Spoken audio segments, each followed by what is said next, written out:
The stream is live. Hi, everybody, and welcome to Trust Issues. It is a brand new YouTube show that focuses on what if the system we trusted to protect us was the one leading us astray. We're told to trust the science, but what happens when the published data is twisted, the studies are rigged, and profit replaces truth? Corporate influence and manipulated research have corroded science itself, and with that, our ability to think critically. This series is brought to you by the Broken Science Initiative and Medfix. BSI exists to expose the collapse of modern science, where validation has been replaced with consensus and predictive power has been abandoned for publish or perish shortcuts. Through rigorous education and community-driven cohorts like the Medical Society, BSI empowers professionals and the public to reclaim scientific integrity. Medfix picks up where CrossFit Revolution left off, targeting the root causes of chronic disease through lifestyle logic and measurable results. It's a movement to rebuild health with evidence-based fitness and nutrition, not broken medical dogma. My name is Karen Thompson, and I'm so excited to be your host, and I will be joined by Dr. Mary Dan Eades and Mia Kotalik. Is that right, Mia? Kotalik. Because we love the pronunciation, but I think I got it wrong. No, that works. That's good. Well, it's like when people say Karen instead of Karen. I don't love it. So, we need to get this right. I don't know. I don't know the correct way to say it myself. So I think whatever works. Okay. Kotalik. We'll go with that. So today, this week, we will focus on, was apple cider vinegar really the weight loss hack of the year? And spoiler, BMJ retracted the study, but not before the media ran wild. After that, we will be with Dr. Mary Dan Eades for a segment called The Doctor is In, where she will be answering real questions from our community on keto, hormones, nutrition, lifestyle, and things that actually work. So the first part of the segment is going to be Mia debunking the apple cider vinegar study. So Mia, I will hand over to you. Okay, perfect. So I have to refresh people's minds a little bit on this one because the study came out about a year ago, and that's kind of when it was really popular and trendy in the news, but the retraction only recently happened, of course. So it is no longer kind of the talking point, but this is the study. It was published in March 2024, and the claim was that overweight and obese people who consume apple cider vinegar daily for 12 weeks can lose an average of 6 to 8 kilograms, and that's about 13 to 18 pounds. And then they had a BMI drop average of 2.7 to 3 points. So that's a pretty bold claim, and if you compare it to some of the data on GLP-1 antagonists, Ozempic, Wegovy, it's almost 50% more effective. So pretty crazy. And that caught a lot of headlines.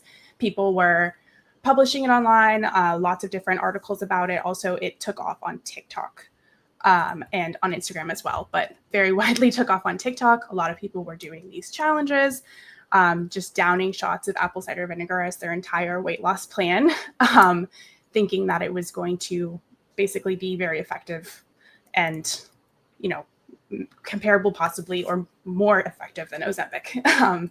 So there were several issues with this paper that came out. There was a lot of rapid responses, like just within the scientific community, but BMJ didn't really pick up on those for a while. But the first things that came out were just lots of blatant statistical and randomization problems with the data. There was just inconsistencies where the control group and the experimental group had almost identical, ages, weights, heights of the participants in a way that is just not naturally occurring in the world. So a couple different researchers from various universities and also the Medical Evidence Project came forward kind of writing their concerns with this.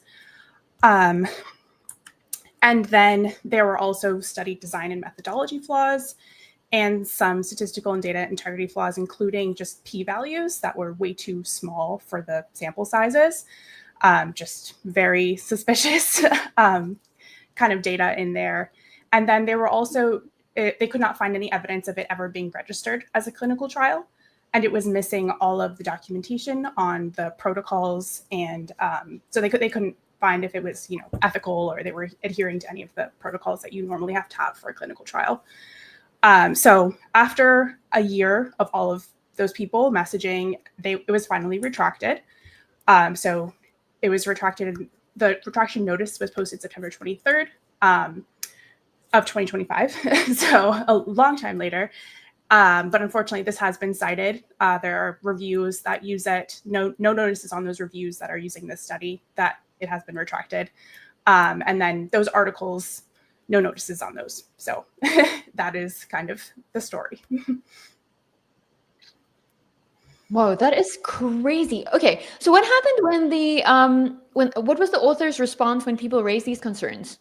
So when they posted the retraction notice, the authors agreed to retract the paper. They agreed that it should be retracted, but they basically said that there wasn't any fraud or made up data. It was all mistakes, honest mistakes. And they said that it was from discrepancies when exporting their data from like Excel, basically. Like they blamed it on technology. They said that when they exported the data, somehow it changed all of their numbers to be completely incorrect and look perfectly manipulated. So wait, as a tech expert yourself, because you really are, what are the chances of this actually being true? I would say like less than 0.1%. That is a totally random estimation, but I mean, that's very statistically impossible for an error in, exporting Excel to change all of your data to look perfectly, randomized and really small p-values. Like that just doesn't happen. You don't have all of your data change, and it could be corrupted. Your file could be corrupted, and then you would not open something like that, or a couple numbers changed, but you wouldn't get a perfectly randomized study out of that. Well, but wouldn't you if AI had generated it in the first place, which I suspect is what happened? Please AI, show me a study of this many people, this parameters with these values, and bam, you get this perfect study. I'm sure that's the technology they were talking about when they exported it, I bet.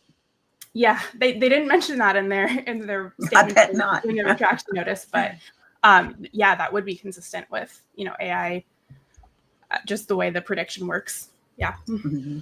There's a funny comment from Ace of Losers, and it says just a few thousand honest mistakes, which I feel like happens so much more than we know, right? So what happens in a case like this where they have to retract it? Do they have to come out with the correct data and have this mistake corrected, or what happens now? So they did end up sending data in response to like all of the notices that people were saying, like, this doesn't look right, like, where's more information on this?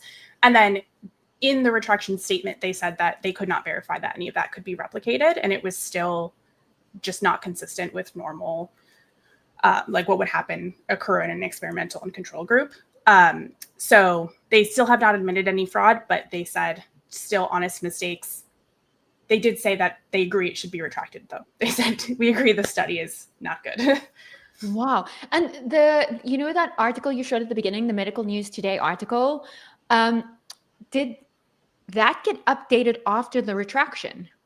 No. Yeah. So there was lots of articles posted at the time of when the study drops, and these are not updated. I checked it this morning. If you click even where in the article they mention the study, you click the article and it says retracted at the top, but still in the article itself, it's talking about how great apple cider vinegar could be for weight loss.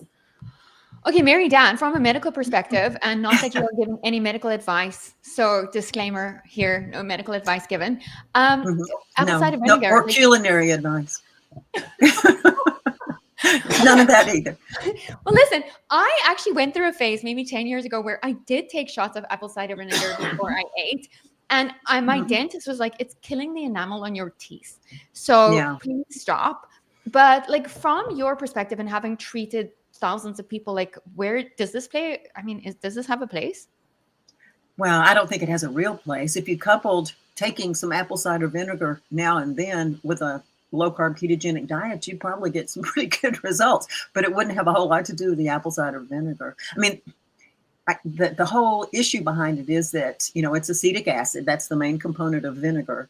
And the acetic acid can then be metabolized into acetate, which can, go into the Krebs cycle or be a part of the energy production system. But it's really a minuscule amount. I mean, your body has tons of acetate that it makes all the time, and adding a little bit as apple cider vinegar, and it doesn't even completely dissociate chemically. The acetic acid would have to dissociate into apple cider vinegar and carbon dioxide, I think, if I can remember my chemistry. And that's a kind of a partial thing. It doesn't much happen in the stomach, happens a little bit in the small intestine.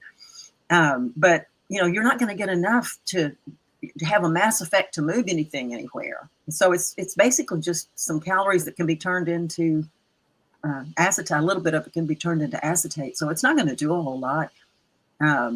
But it's probably not harmful other than to the enamel of your teeth, which of course they say you're supposed to dilute it in 6 to 8 ounces of water and whatnot. And it could be harmful to the enamel. Right. I don't read the fine print. So obviously straight up, like drank apple cider vinegar. Chug along. Yeah. Right. Let's go back to the research that they pulled from. Like where did this come from? And was it specifically aimed at type 2 diabetics? So this was a study out of Lebanon, and there was included individuals from like 12 to 35 adolescents and adults. So that was another just major flaw, because a lot of the statistical reporting was based on BMI changes. So you can imagine the difference in a BMI change in like a 12-year-old who's still growing versus an adult. And how that would. This was done on teenagers?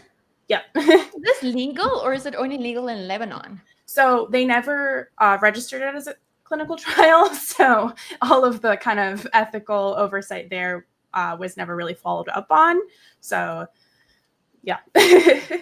And the BMJ published this, one of the top medical journals in the world. Probably the top, right? Like, how embarrassing for them to publish a study that, first of all, was never approved, and then is just a big fat misrepresentation of the data. Yeah, it's pretty wild.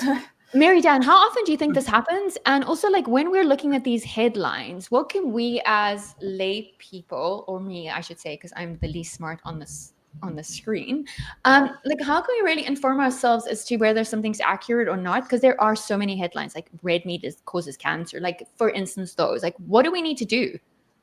Well, it probably happens a lot more often than we wish it did, which I hate.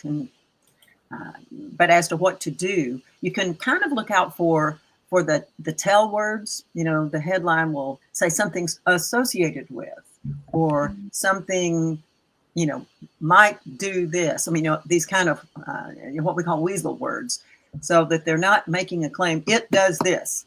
It's always, it may do this, or it may do that. And that's telling you usually that it's, an observational study or something like that. So they, like with red meat, there's an association between red meat and cancer, which there's not. There's no good association there at all. But those kind of words tip your hand that you're probably making something out of nothing. But this one was purportedly an actual study with actual people in 2 arms. And, it wasn't. It couldn't have been, because nothing's that perfect. And I'm sure it was just a AI hallucination, which is so common now. But what you often can do when you get fed up something by AI, by a search on, one of these topics that's just crazy, what you can do is go to the actual journal and see if that article is really there and if it really says what they say it says. In this case, it would have been there. It was in BMJ, which is what is so dangerous and disappointing, that, a prominent medical journal would have published something that is just basically spurious garbage, and that it took them that long to retract it. And I can't figure out what the upside was, unless somebody was selling a patented apple cider vinegar pill or something. I mean, why would you do that? I mean, why would you want to do that? Yeah, it almost felt like they were desperate for content, and like there was nothing else going. Insight here. That is maybe that's it. What the editor said. Let me see if I can find the exact quote of his response. And is this Fiona Godley as editor? Mary Dan, is she still editor of the BMJ? Do you know? I don't know. I thought she stepped aside. I could be wrong. I haven't really I'm not sure either. We'd have to look that up. I don't want to speak out of school. The editor-in-chief who commented on this of BMJ Nutrition, Prevention and Health was Martin Kohlmeier. And their statement was, in hindsight, this was the wrong decision to make, but the authors come from a scientific environment that is underrepresented in nutritional research, and the journal aims to prioritize high-quality evidence, which usually comes from clinical trials. Okay, what was underrepresented? Lebanese people. I guess. Wait, Lebanese teenagers. Lebanese teenagers that were underrepresented. Mia?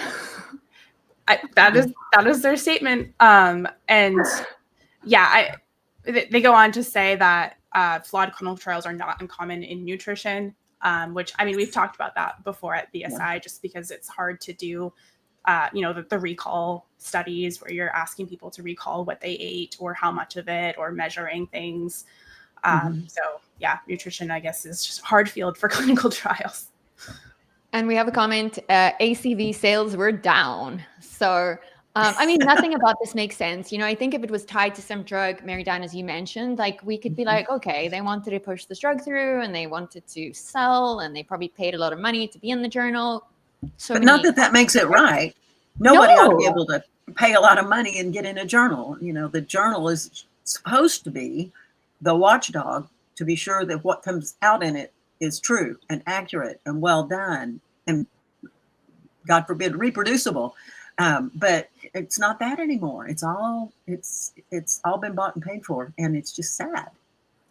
But I can't figure this one out, because what are they buying and paying for? It is so bizarre. This actually, like, talking about this with you guys more and more, it just becomes more and more bizarre. Like the more we're like, what is the point? Like what was the benefit? Like just to have some content, it looks like. And a headline. Yeah. Mary Dan, so as a medical professional, are there like any journals that you trust, or are you looking at authors on studies and the design of the study and the funding of the study in order to see if it's something that you are even willing to look at? I mean, yes, study by study, I think is what you have to do. You gotta, there'll be groups that are trustworthy, that something about, that are a good group. Like Jeff Volek, if he puts a study out, it's probably a good study, and I'll go look at it. But you still need to go and look at who's funding it, who's got a dog in that fight, and then look at the methods, the methodology of the study, and see if it if it makes sense. I think you just have to do it on a study by study basis and not believe anymore. You can't believe anything. You can't believe anything you see, read, or hear, because so much of it is generated by AI and is just a figment of AI's hallucination. Without a doubt. Mia, Dale King is on, and he says he has microphone envy of Mia. Dale, I've seen your microphone. It's pretty darn cool. So don't even start with this talk about microphones. Okay, but back to this topic, right? Like, so people are clearly desperate for anything to improve weight loss results, don't really want to put any effort in. Nutritional intervention, what is best? Nutritional intervention, low carb. I mean, eating meat of all types, eating eggs, eating dairy, eating low starch vegetables and fruits, nuts and seeds, eliminating processed things, things that have had their architecture disrupted, things that are artificially enriched or enhanced or whatever, getting, as I call it, eating an NBS diet, which means no bad stuff in your diet, try to do that. And, the weight loss and the health will take care of itself. I mean, you're making a Faustian bargain with any kind of thing that purports you don't have to do anything, just take this and it's going to be great. Even with Ozempic and all the GLP-1s, the weight loss you get is about half muscle mass. And the people who are taking it don't need to, once you're over 30, you don't want to be losing muscle mass. And so half of the weight loss they get, although they get a good weight loss, is muscle mass. And it's going to be a hard, long road to put that muscle mass back on when you're over 30. And it's going to take a lot of effort. if you eat a plentiful amount of protein every day, enough to support your lean body mass at whatever size that is. It's going to be different if you're you or you're Sean Baker, for example. It's going to be a different amount of protein. But you think you're going to eat his amount of giant tomahawk steak. But, it's going to be a better, it might not be as quick, but it's going to be healthier and more sure if you just change the way you eat. And, don't try to say, well, I just want to keep eating, caramel corn and Cokes, and I'll just take this shot, or I'll just take this shot of apple cider vinegar, and it's all going to fall right off. Well, what falls off might not be what you want falling off, is what I'm saying. Mia, what were the TikTok videos about? Like, what were they? Did they state that if you take apple cider vinegar, you can essentially just eat whatever you want? They were mostly weight loss challenge videos. So it would be like day one of having, a shot of apple cider vinegar every day and then like weighing themselves. But, some people combined it with exercise or just like general lifestyle changes. So, in those cases, they would see results, and then they're posting on TikTok their results. And people are thinking it's more to do with the apple cider vinegar than it is the exercise that they were doing. So yeah, not a very good message. No, you know what I've seen as well recently on TikTok is this skinny talk, where people are trying to get back to I don't think you were born yet, but like in the 80s and 90s when I was young, you know what I mean? Like the whole like heroin chic thing was in. It was all about being as skinny as you possibly can. I still struggle with like the whole muscle vibe because I was so conditioned into wanting to just be anorexically thin. And there seems to be like a shift back to that. Mary Dan, are you seeing that at all? I know it's so dangerous because it goes against every principle of health. Well, it does. And young girls especially are so susceptible to that. They were when I was young, which was in the 60s and 70s, not in the 80s and 90s. But we cover all generations here. We've got all the generations here. But no, it's always, young girls are very susceptible.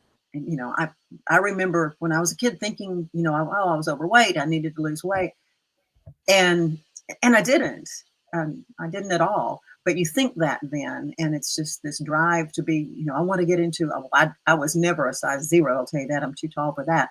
But you have this drive to be thin, and it takes young girls, especially guys too, but young girls especially, in often bad directions. They quit eating, and some of them truly become anorectic, which is, can be fatal. And it's, it unfortunately still there, and I think kind of headed back in that direction a little bit. Are you seeing anything like this, Mia? I've definitely seen people saying and even using like heroin chic, heroin skinny as like buzzwords as being, back in vogue. So I have seen that online for sure.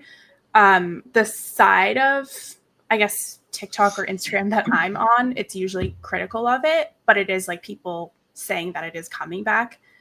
I'm luckily not consuming a lot of the content that's like pro, I guess, that heroin shows up on my feed.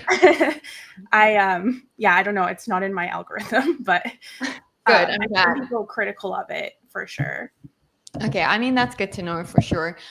I don't know if we should touch on GLP-1s today or not. I think it deserves kind of its show in itself, but there is so much talk about it, and it's definitely here. I have been very open about the fact that I do microdose tirzepatide, and that it has been very good for my health. I feel like I got to a point with my hormone replacement stuff where I was up 20 pounds. I felt inflamed and horrible and just hideous. And so I made the decision to start microdosing, which I'm not recommending anybody does. I was very desperate. Nothing was working. None of the stuff that I normally know, worked was working. And so I, started microdosing it, and it has helped me. I have doubled down on my strength training, though. I have doubled down on making sure that I don't eat nonsense. I have doubled down on making sure that I get protein and fat. So I feel like I'm doing it in a responsible way. I'm asking a very long-winded question here, but for our Netflix community, our coaches, our gyms, they are going to be seeing people wanting to go on GLP-1s or being on GLP-1s. Like, how do we navigate this space? And what's the best approach? Oh, I honestly think what you're doing, if somebody were going to do it, and there is no doubt that these drugs help people lose weight. I mean, they do. And the risk of them is losing the wrong weight.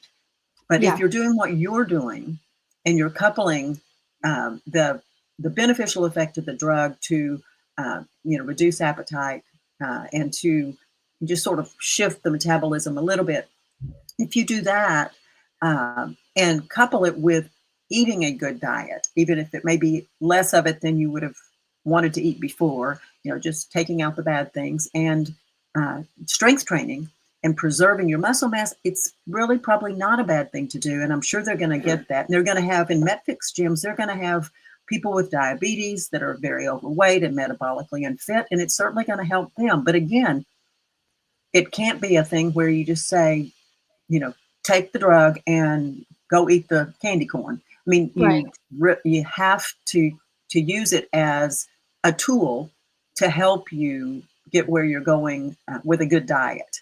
In a lot the same way that it was for very obese people who ended up having bypass surgery of some sort. It's a tool. It's not going to fix the problem. I can't tell you, when I was in my surgical training many years ago, I can't tell you, I worked with a group of surgeons who did a lot of bypass surgery. And I can't tell you the number of people that we had that came in because they had regained their weight with their bypass surgery, because you can put a lot of calories in chocolate milkshakes and beer and all kinds of things that are liquid that you can just drink all day long, and you'll gain all your weight back. And so, just like with that, the secret of it is in using that tool as a bridge to get you onto a sound diet that's going to keep you healthy and help you maintain your weight for the long haul once you get there. So, I don't have a real objection to them, other than I think they're being improperly used, and people are thinking it's a magic pill. And as my darling husband often told our patients in the clinic, if I had a magic wand and I could bop you on the head and make you the exact size that you want to be, the exact weight you want to be, and you didn't change what you're doing right now as far as nutrition goes, you'll be right back at your old weight before you know it. And probably heavier as well, right? And probably heavier, and more of you will probably be fat, because you're going to put on fat weight, not muscle weight. So we're getting some phenomenal comments, and I absolutely want to hop into them. But when I was writing my book, and when we first met, feels like 100 years ago, but it was hasn't quite been 100, but it's been more like 15. We had this acronym TOFI, thin on the outside, fat on the inside. Are the GLP-1s like moving us towards that? Like we're looking skinny again, like talking about the skinny talk thing, but we're actually metabolically still so unhealthy because we're losing muscle mass. We're like, everything that's good is just going away. Yes, in a way, but maybe in the long haul more. I mean, I think the drugs actually, because they originally were used for people who were insulin resistant diabetic, because it helped to lower their blood sugar and improve their insulin sensitivity. And I mean, it did some good beneficial metabolic things for that group of people. Of course, I'm sure that their doctors coupled it with eat carbs 6 times a day and small frequent feedings of the brain typical needs carbs to function. 60, exactly. And so I'm sure that that it has some positive effects to change for the good in the short run. But the problem is, again, if you don't eat right while you're doing it, and you let your 40 to 50% of your weight loss be your muscle mass, you go off the drugs at some point, and what you're going to put back on is fat. And you're going to still be metabolically unfit if you continued what you did eat to be, carby junk. And, just because you didn't eat as much carby junk and you lost weight. Because, you can lose weight on a low fat diet too, but about half of it's going to be muscle mass, lean body mass. For sure. So we have a wonderful comment from Melissa. Thank you, Melissa. I don't have the ability to add the comments to screen. I will do this next time. This was our first show, so I'm really grateful that you guys are here and asking questions. So Melissa says, I've experienced this phenomena of loss of gym member attendance due to the acceptance and use of GLP-1, the idea that they don't need to train any longer to lose weight. So, Mary Dan, I know we spoke about like this, but in your opinion, like what can we do to kind of explain to the members that, listen, you need this more than ever being on a GLP-1. Like, let's work together because you're going to get the very best result when we combine nutrition, fitness, and these drugs. Right. Well, I would tell them, no, you're right. You don't need to come to the gym to lose weight. You don't. But you're not going to lose the weight you want to lose, and you're not going to regain your health. And what you can do by coupling the gym and weight training and aerobics with what you're doing and a sound diet is that it's going to get you where you're going faster. And the part of you that you don't lose is going to be the essential part of you. It's going to be the strong bones and the muscles, the lean organs. You're going to be fitter and healthier by going to the gym. But if all you want to do is lose weight, there you go. Just go shoot yourself and continue eating what you want, and you'll lose weight. No doubt about it. And you'll gain it right back. Yeah, that, we're having this conversation, and I just really want to state that we are not saying that anyone should be on a GLP-1. Like, we are not recommending this. I think what we are trying to address is the reality that this is part of our society right now. So what can we, as people who are health centers, essentially metabolic health centers, what can we do to work with this community to make sure that we give them the very best chance at health, which is what all the affiliates are doing, and the coaches. Right. One more question from Melissa. Will loss of muscle mass happen even with acceptable levels of nutrition and strength training? And let's get into what nutrition that should be. Okay. Well, even with good weight loss, even on low carb weight loss, with plenty of protein, if you're really heavy, you're going to lose some lean body mass because your whole body is changing size and shape. So, a little bit of loss of lean tissue is probably inevitable. Now, if you really, really focus on lots of strength training and, excellent nutrition with good quality proteins and plenty of fat and not eating a bunch of junk, you're going to lose less. But if you take somebody who weighed 280 pounds, a woman say, and she needs to get down to weigh, maybe for her height, let's say 150 pounds. So she's got to lose 130 pounds to get to 150 pounds. She's going to lose some lean muscle. She's got a lot of, you don't carry around 280 pounds every day without a fair amount of muscle tissue and bone tissue to support that weight. And so when as you naturally come down to an ideal, more normal weight, your lean body mass is going to sculpt as well. I mean, you're losing 130 pounds of you. The 150 that's left is probably not as much as your lean body mass was to start with, totally. Yeah.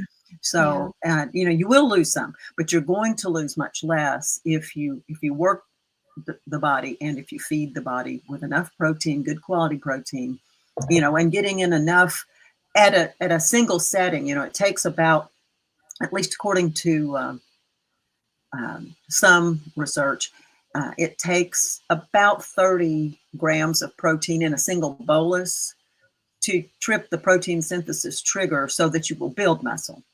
And so if you're eating little bitty amounts of protein throughout the day, even though you're getting enough in total, you may not, particularly over 30, over 40, you may not be getting enough protein to give that strong mTOR signal to build. And so what you want to do with mTOR is pulse it and turn it off, because it also helps build other things, like cancers and whatnot. Yes, so you don't want unrestricted, you don't want mTOR going all the time. But you need it to build muscle. When kids are young, their lean mass and everything, their growth and building is under hormonal control. And once you become over 30-ish, it becomes not under hormonal control. It's going to become under control of basically the amount of protein coming in of your nutrition, in a sense, and what you do with it. Can you explain to me what pulsing means with regards to, because there's this move right now to eat consistently. You have to eat protein 30 to 50 grams within 90 minutes of waking up, and then you have to eat as much protein as you can throughout the day. Like there's this, and I mean, here we have the queen of protein. This is protein queen. Okay, let's take a step back. Okay, because I actually should be introducing Dr. Mary Dan properly. This is the intro I wrote, so just bear with me. This is our first show, so it's a little late. It's a little late, but here we go. Okay. So Dr. Mary Dan Eades is doing a segment for us called The Doctor is In, where she is going to be answering real questions from our community, our affiliates, and everybody who's on the show with us today. We're so freaking grateful for you guys being here. Mary Dan Eades is a physician, author, and pioneer in the field of metabolic health. With over 4 decades of clinical experience, she's helped thousands address obesity, insulin resistance, and chronic disease through science-based nutrition and lifestyle strategies. She co-authored this book, the best-selling book, Protein Power, in 1996, which stayed at the top of the New York Times bestseller list for over a year. Am I right, Mary Dan? 63 weeks. I mean, that's the life plan. Protein Power is what stayed on the bestseller list. The life plan followed it. Okay, well, hello. Okay. And this is one of the earliest works to challenge conventional low-fat dietary dogma and champion a low-carb approach. So she is like, I mean, the fact that she's on here with us every week is the greatest honor and privilege. So anyway, her work has helped lay the foundation for today's widespread interest in metabolic health and therapeutic nutrition. And just, we're so grateful to have you here, Mary Dan. Honestly, like it's amazing. Okay, that's a little over the top, but thank you. It's very kind. I feel like if you didn't know me so well, you wouldn't say that to me. So it's all true, and we're so grateful. And now we can get back to the show. Now that I did the intro, I just felt like you deserve that, acknowledgement for everything that you've done. Thank you. And, really being a pioneer back to protein cycling. Or this cycling or syncing, what did you call it? I don't, pulsing. You want to pulse mTOR, which is the sort of a biochemical physiologic molecule that trips the trigger to tell your body you need to synthesize protein. So the protein synthesis kind of switch. And so it depends on if you're a big person and you need to be eating a fairly large amount of protein, let's say, 150 grams a day for some people, you got to divide it up somehow, because it's kind of a waste to have all 150 grams at once. You're probably not going to use all of that. I mean, you will ultimately use it in some way or other, but as far as protein building goes. And so your kind of threshold for protein synthesis is 30 grams. And I'm sure that's why some of these rigid regimens, you've got to have 30 here and this and that. Maybe you do. You probably should have a kind of a load in the morning and then a load later in the day. Could be after a workout or whatever. But I don't know that there's, a magic this many at this hour and this many at that hour. It kind of depends. The other thing you want for metabolic health is to be sure that you allow enough time between your last meal one day and your next meal the next, because that period of no intake, of fasting, is an important reset for your metabolism. And so, you get about 13 hours in between the last meal one day and the first one the next day. And you've let your metabolism kind of drift back down to its normal baseline, which is good. And then you replenish with a protein bolus of some sort. It depends on, how big you are. A very small person, for instance, 30 grams would be a big amount of protein for them in one sitting. So you kind of have to work to get that and figure out how to do it. But, having a meal in the morning of some protein and then something later in the day and something at dinner, kind of a schedule. I don't think there's any hard and fast rule about it that is supported by any sort of research. Don Layman may have some research on it. I was just about to ask about Don's research, because I do feel like, I know Gabrielle Lyon is like one of his, like he's her mentor, right? And so she'll always talk about having at least 30 grams of protein within 90 minutes of waking up. And we actually have a question from Leaf. Leaf is my favorite colleague. You know Leaf, Mary Dan. He's amazing. Leaf, we need to change this picture because come on. That pig is disturbing. So he says, go hogs. Okay. So you need 30 plus grams of protein in a meal to trigger muscle building, but can't too much protein also kick you out of ketosis? Does that mean it's impossible to be in ketosis and building muscle at the same time? It's an excellent question. I think that you can have enough protein that it can keep you from being, if you eat too much protein, you end up coming out of ketosis. Some people do. Now, this is something that Mike and I have looked at because basically, the belief is that extra protein gets turned into glucose because you can, with amino acids, make glucose. But it's really physiologically supposed to be a pull phenomenon, not a push phenomenon. So if you have adequate blood sugar and, just a normal low blood sugar, if you're on a ketogenic diet, whatever that is, and it can be fairly low. A lot of people will be down in the, 50, 60, 70 range for blood sugar most of the time when they're in ketosis. If you have adequate blood sugar, there's no reason to pull from the amino acid pool for your liver to make more blood sugar. If there's plenty of amino acids, which there will be, it doesn't almost matter how much you eat, protein you eat, there's going to be amino acids in your amino acid pool in your blood all the time.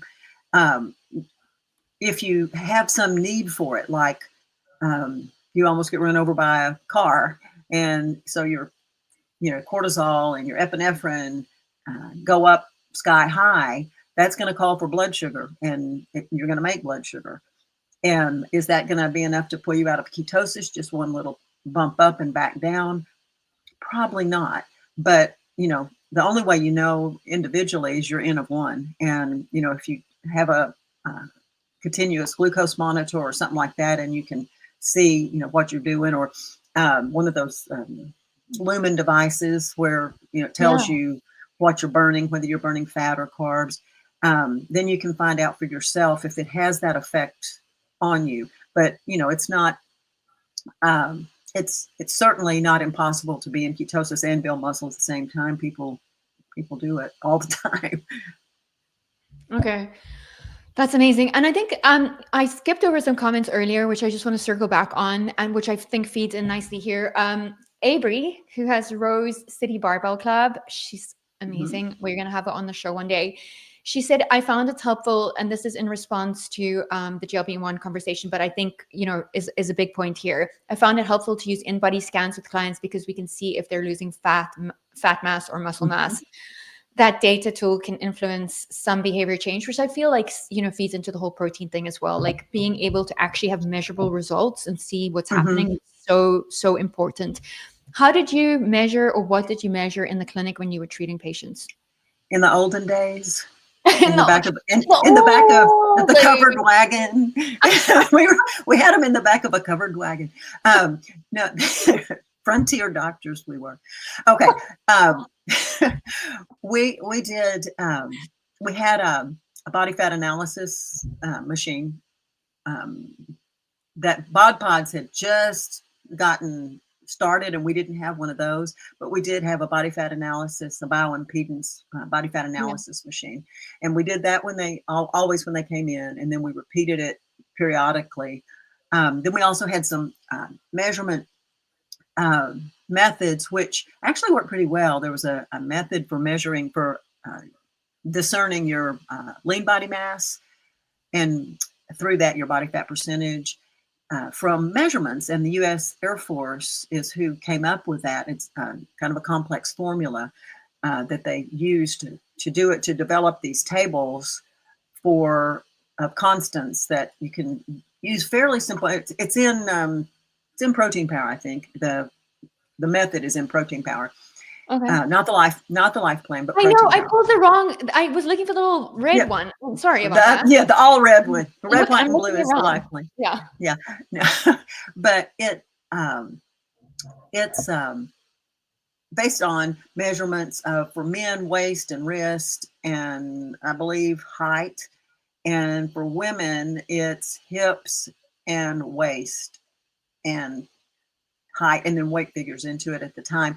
And you put all these parameters in. It's fairly simple math for the person doing it. It was very complicated math to develop the tables, but the tables, then you find constants based on your measurements, and it's actually fairly close. And so we did that as well, because everybody doesn't have access to an InBody or a body pod, or obviously water weighing, or a DEXA scan or something Right. like that would get you really, really close. But I think that's a great idea, because if you can show people that what they're doing is measurably different, whether that's in body composition or in weight, which weight is such a spurious, dumb, I don't weigh, a dumb measurement, because everything weighs. Everything weighs. The fluid in your tissues weighs. And if you're a female, it's going to change throughout the month. And it's going to, it depends on what day you weigh and what time of the day you weigh, and whether you had something in your stomach that you drank. 8 ounces of coffee is 8 ounces that's sitting in your stomach. And everything weighs. What's in your bladder weighs. What's in your bowel weighs. It all weighs. And so it's such a crude measurement. Volume is a lot better measurement than weight. So, measuring inches is better than measuring weight. But if you can measure body composition, that's the best of all, because then you can tell them, you're maintaining your muscle, and what you're losing is fat, and that's exactly what you want to lose. And you're going to do it by eating right and coming in here and working out. And, and when they say it's going to take so long, it'll be a year before I can get to the weight I want to be, as Mike told one of our patients one time, well, the year's going to pass anyway. You might as well be the weight you want to be when it does. If you're going to be a year older, you might as well be better. I can just imagine Mike saying that. I love that. Yes, you can. Yes, you can. So honestly, I am always so blown away by the work that the affiliates are doing, and the care and the time and the onboarding and the testing and the resources that they are providing. It's not just a gym, right? This is a home. It's a space where you're seen. It's a space where you get healthy with the most beautiful community. And so just so much respect to every affiliate who's on this, who will be watching this later. We see what you're doing. I couldn't do it. And I am in awe of everyone. The 5 a.m. squat club says, good afternoon, team. I haven't even had my morning coffee. I cannot even relate to this comment at all right now. I'm going to have some more of it right now. Okay, Mary Dan, we actually have a question from one of our incredible affiliates. So Lori Hill is on this call. I think she said she sent a question though via Instagram. I must just find it. Dr. Eades, I appreciate all you do to get us healthy and stay healthy. I wish I would have known about you 30 years ago when I was struggling. All the while, undiagnosed insulin resistance was the culprit. My question today is regarding my endurance athletes and helping them break through the need for carb loading, using goo and things of this nature for their long rides, runs, etc. With suggesting exogenous ketones like Ketone IQ, which I actually have on my desk, help them keep up the energy they're used to having from carb sources. Typically, how long will it take an athlete to become truly fat adapted? Okay, if they go right away on a good ketogenic diet, healthy ketogenic diet, changes are going to start to take place almost immediately. In 24 to 48 hours, things are going to begin to change. And it's going to be a little bit individual. It's going to take anywhere from probably 2 or 3 to 4 to 6 weeks to really become fully fat adapted. If you ask Steve Finney, it's 6 weeks to 8 weeks to be fully fat adapted. But big changes take place in the first week. And if you're just, a normal everyday athlete, the the changes are going to be noticeable very quickly, and you'll find your stamina increasing, your energy increasing, and all those things going to happen. If you're a competitive endurance athlete, you really need to get fat adapted. Once you do, of course, you can run 100 miles. People do. Tim Noakes has got lots and lots of stories about that, of people running, ultra marathons on no food, nothing but water, not taking a bite of anything, and running off of their own body fat and ketones. And because you got a ton of body fat, even if you're thin, that's your biggest reservoir of calories. And, and that's what you use once you're keto adapted or fat adapted. I don't know any research for sure, and maybe there is some out there, to say that just chugging exogenous ketones along the way is going to be the same for a person who's not keto adapted. I mean, it does give you some usable non-carb calories that you can immediately, incorporate for energy. But I think it's probably a better thing if you are keto adapted and you use those, as just a little boost of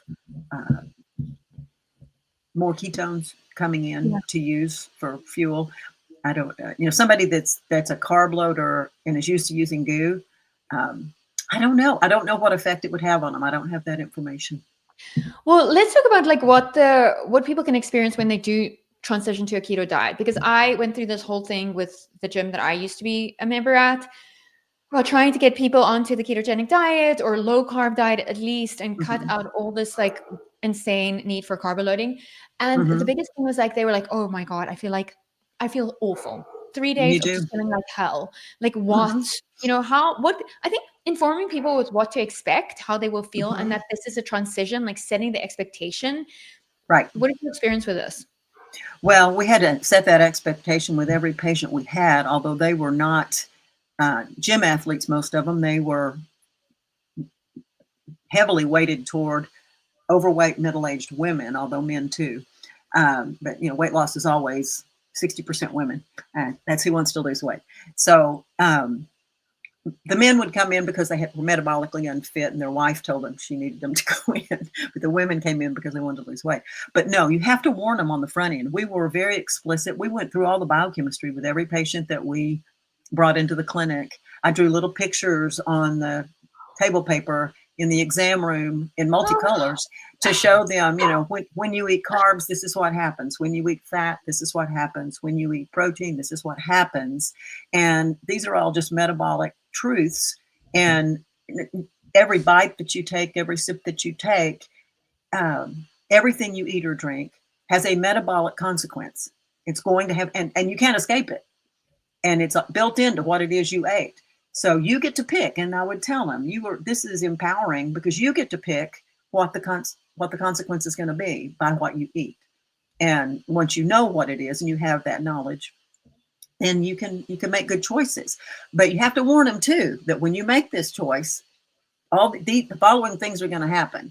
Your blood sugar is going to drop. You're going to lose a bunch of fluid that you've retained. You're going to it's going to take a little while for the enzymes that you need to use this new diet to be made, sometime, a week or so. So in the interim, you're going to feel out of gas. I mean, you're going to completely feel out of gas, and that's normal.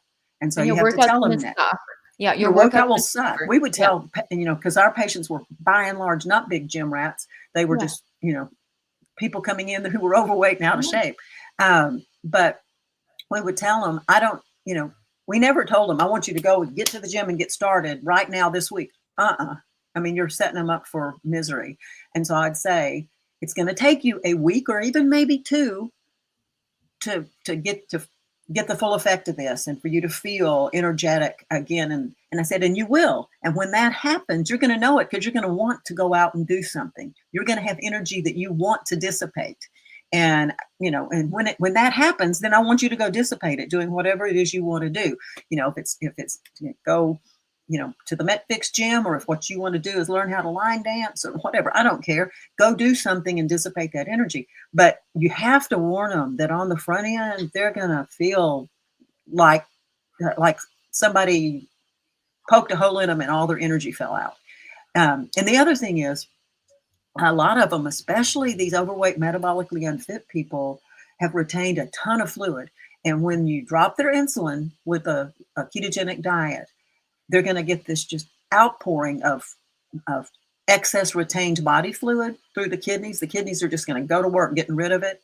And they're going to get rid of potassium at the same time and magnesium. And so you really, in that early phase, you can prevent a lot of this keto flu if you make sure that they got plenty of potassium and magnesium. So, and now, there's 812 different kinds of electrolyte packets that they can use. Back in the olden days before that, when we were in the covered wagon, we had them take potassium and magnesium supplements during that first week or two for sure, because they will really, and it was so important, we'd say it over and over, we'd repeat it and repeat it and repeat it. And then they would call. I remember somebody called a guy, he'd gone on vacation and he was playing tennis down at some resort where he'd gone on vacation, and he was just, out of breath, and he thought he was having a heart attack and all this stuff. And he called and Mike said, well, did you take your potassium? And he said, no, I never got that. Well, go get it. It's really important that you don't let your potassium get too low, because it will absolutely make you feel like you can't pick your foot up and put it on a step, much less do a box jump. So. Oh, well, thank you. And I don't know if everybody here knows, but we have the most incredible recipes every single day on the Daily Fix. And Mia, I don't know if you can pull up this webpage. I don't know if you're here, you and your nice setup and your microphone. Please come back. Can you share the screen to show the Daily Fix and what we have, like resource-wise? Sure. Let me pull that up. Keep talking while I pull it up. Okay. Yeah. Well, they always look so delicious. Right? And Mia and Ethan actually make all of these at home themselves. Their families make it. They are so good at this. I look at it and I'm like, I save them all for one day and then just stick to my usual steak and green salad every day of my life. But anyway, we are coming to the end of the show. It has been so fun. I don't want this to end, but I also want to be super mindful of time. I wanted to tell you guys that Mary Dan actually writes really incredible books that are not nutrition based. For anyone who's interested, she writes about a fantastic MedFix doctor called Maggie in Caddo Bend, who implements ketogenic diets and this beautiful love story. I'm desperately waiting for the next book, but Mary Dan. Book 4. I'm trying to work on it, but I keep having things get in the way. But it's, I don't know, about 50 odd pages of manuscript on that one so far. But the first 3 are out, and indeed, it is a sideline, something I always wanted to do. And about 3 years ago, I decided to do it. I love it. I love them. I read them in like a day. I take the time away from everything and I get through it. And I absolutely, it's so good. It's what made you come up with the idea? And also, like, why go into romance? Why go into romance? When back years and years and years ago, when Mike first wrote his first book, which was called Thin So Fast, we were kind of members of this group in our town that was called, it was like a book club, but we had salons, and a bunch of writers were involved in it. And so I had always wanted to write. And I thought, I just want to write a romance. And the first thing I wrote was a historical romance. And because I read those, I just loved them when I was young. And so I thought, I'm going to write one of those. So I did, and sent it off, and publishers ignored it. And well, one lady said, I have never spent so much time on a book I didn't intend to buy. But and it was kind of funny. She said, she did. She said, your writing is too good for this genre. Go do something else. But I love the romance genre. I just do. Yeah. And so anyway, during COVID, I had this idea 20 odd years before to write.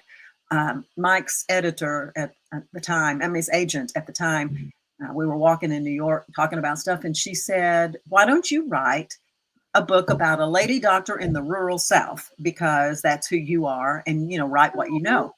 And I thought, okay, well, so I kind of started a story about a lady doctor in the rural South. And the twist on it was that I had her coming from New York and transplanted to the rural South. So there'd be this fish out of water culture shock kind of a thing for her. She's not from the South, but she comes to the South. And so anyway, I started it, and then I just set it aside. We were writing 14 books in the interim of all different types on exercise and on, nutrition and whatnot. And so during COVID, and my sister and I actually turned the story into a screenplay. We did that because we needed a story because we were taking a screenwriting class. So I said, well, I've got this Catabin thing that I haven't finished it, but, I kind of got a storyline. She said, okay, let's use that. So we did that. And then I, during COVID, decided to just pull the screenplay out and turn it based on that back into a novel. So that's what I did. And the first Catabin novel was that. And then it's gone. The second one, it keeps going. Same characters, same everything, just a new story. Well, for your time off, anyone we'll pop the link in the description because I loved it. And it's, combines like fitness and clinical experience and nutrition and everything in a romance novel. So I actually loved it and I learned a lot. So go check it out. Mia was pulling up the daily fix for us. So every day you get the belly, the body, the brain, and there's a recipe, there's a workout, and then there's something to stimulate your mind. So that comes out every day. It's so incredible. The recipes are phenomenal, keto friendly, right, Mia? Yeah. How do you formulate the recipes? So there is a range in the macro breakdown. So we give it for each one. There are some that are more lower carb. So if you're like really going under 20 grams or something like that, you'll be able to find that kind of as an upper limit in there. But there's also some that have a little bit more carbohydrates if you're not doing that strict of keto. And then there's also some that are more, carnivore friendly if you're doing only animal products. So there's a pretty good range. We have, I think almost close to 365 at this point, because it's been about a year since we started. So there's one every day. There's a huge range, all different types of protein. And you can filter by the protein too, as well, if you only have steak in your fridge or something like that, and you're looking for what to make. Yeah, it's absolutely incredible. Okay, guys, we are over time. I want to be so respectful of everyone's time. Mary Dan or Mia, do you guys have anything before we close? No, those chicken things look good. I know, I'm so hungry. I'm hungry. Anything with bacon and cheese, like I'm there. Oh, and when I said 20 grams, I meant like in a day. they're lower per recipe. There's some that have like hardly any carbs, like 2 grams, 4 grams, and they're all high fat, moderate protein. Perfect. Well, that's a wrap for our first show for trust issues. Today we broke down some bad headlines, we called out some junk science, and we heard from Dr. Mary Dan Eades, which was so enlightening. And if there's one takeaway, it's that science should serve the truth, not trends. So if you want more, please subscribe to this YouTube channel. Join our conversation on Discord, and we will put all the stuff in the description. Check out our latest course offerings at the Broken Science Initiative. And maybe next week, Mia, we can dig into this because there's so many incredible online courses as well as in-person stuff happening that I think we should focus on that. And if you're a healthcare professional, apply to the Medical Society, where rigorous thinking meets real-world impact. And then next week, we will have another one of these shows. We will look at a headline that needs to be dismantled. We will talk with Mary Dan for The Doctor Is In, and we would love to have you guys here. If you have any questions, if you have any comments, if you have any topics you want us to look at, please shoot that over via email or on Instagram, or anywhere else you can find us. And I'm just really grateful. Thank you, Mia. Thank you, Mary Dan, for being such wonderful co-hosts. What an honor and a privilege to do this with you guys. We did it! Our first show is done! I'll see you guys next week.